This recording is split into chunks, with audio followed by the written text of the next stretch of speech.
The committee will come to order to seek answers regarding the treatment of passengers in the airline industry. Now, air travel can be a stressful experience for passengers, as many of us on this dais knows. You owe the public and this committee answers. Hundreds of millions of people fly in this country every year. In fact, 2 million people will fly today, or something close to 2 million. And they're tired of being treated inappropriately and without courtesy. Something is broken, and the obvious divide between passengers and the airlines need to be addressed. That's why we're here today. Become routine to be in Washington today and in China tomorrow. Our united team, along with many of us in the industry, it was a mistake of epic proportions in hindsight, clearly, and our policies broke down in that regard. The situation specifically was that a crew member trying to get to another flight, in essence ironically, in a customer service-oriented fashion, to try and make sure that that crew arrived at the next aircraft so 150 people could get to their destinations. And it's a horrible calculus to put people in. I now recognize Mr. Larson for 5 minutes.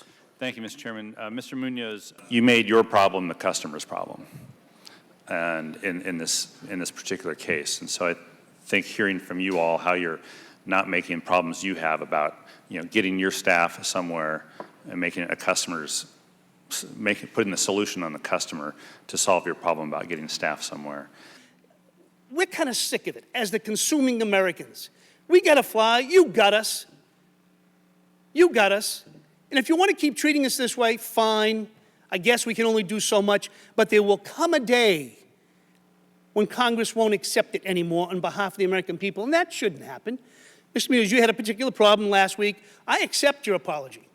I think it's genuine. I think you mean it. But I hope you all know that this doesn't stop today. Not want half measures or temporary fixes. This issue is not going away. The abusive treatment of Dr. David Dao on board United Express last month shocked us all and exemplified that consumers are at the mercy of powerful airlines in an ever more concentrated industry.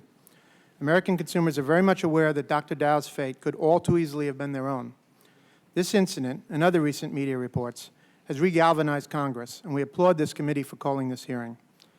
The major airlines may boast of investing millions into their operations, but a closer examination reveals those investments often focus on amenities and perks for the few who can afford to pay more to fly in premium classes, while the overwhelming bulk of passengers in economy are subjected to packed cabins, tight seats, new and higher add-on fees, and, all too often, an utter lack of respect.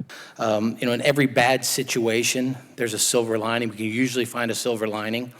And if the airline industry doesn't find the silver lining in this, is to get together collectively and figure this out. Because if you don't, just like Mr. Gibbs said, like Mr. Capuano said, we're going to act. And if we act, it's going to be one size fits all. And it might be okay for United and American, but it's not going to be good for Alaska or JetBlue or whoever the case is. So, again, I'm pretty sure I'll be back, but I just want to make sure that should be the takeaway from today is seize this opportunity, because if you don't, we're going to come, and you're not going to like it. The report announced several immediate and some long-term changes that we will, at first, completely prevent an issue.